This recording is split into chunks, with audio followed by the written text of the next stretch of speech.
বলছি কি কালকে আমার বিয়ে, তাই বলছি আমার মনের বাগানে যে ফুল ফুটেছে সেটা তো তোকে ভুলেই গেছি।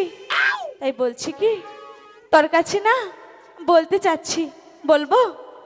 ঠিক আছে সখী বলো। ঠিক আছে।